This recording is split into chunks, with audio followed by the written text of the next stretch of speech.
What's up guys, welcome to Spare Change. Here on the channel, we do a lot of home theater related videos, as well as review 4K Blu-rays for the home theater and movie enthusiast. So if you're new here, consider hitting that subscribe button. In for a review today, we have 1987 sci-fi classic, Predator, on 4K Blu-ray. I won't get into any plot details, I'm just going to share with you my thoughts on the video and audio quality. Now for some tech specs. The movie was shot on 35mm.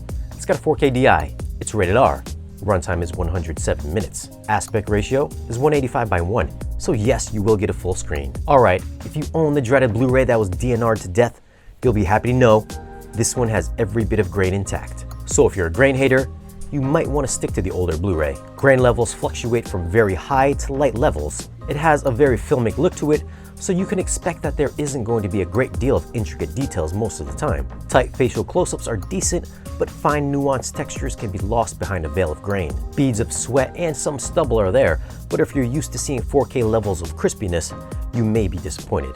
Now, not every shot is obscured by film grain, as there were some very clean moments. The Predator's first attack in Chapter 11 was the first time I noticed a very light level dusting of grain. The rendering of jungle foliage and background details were tight and sharp. It almost looked like it was from a different movie. You could actually make out the peach fuzz in Arnold's face here. Sharpness and clarity for most of the runtime, just like those close-up shots, do range from soft and gritty to clean and controlled. HDR usage had a nice degree of saturation, with greens and browns dominating most of the color palette. It's not a bold or colorful movie, but those greens and splashes of red do have some nice pop. Black levels can be muddy with a loss of shadow detail at times, but do offer some decent contrast during those nighttime scenes.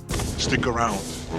Audio was done in DTS HD 5.1, so we don't get a new immersive audio mix here. I felt the audio was decent, with the musical score being the highlight of this movie. The musical score did fill in the front soundstage with a nice expansive feel, with some extension to the side channels. Sound effects sounded a bit dated and not quite as dynamic as I was hoping for. There's decent audio panning during the gun shootout in Chapter 6, with bullets whizzing to the side speakers. Bass response was just alright, but it did have a good amount of impact during explosions. The only issue I had was dialogue.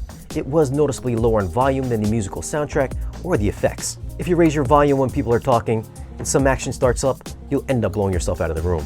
So for audio, I'm gonna have to go with a 6. It's not the most detailed or dynamic soundtrack, and dialogue just didn't sound all that great.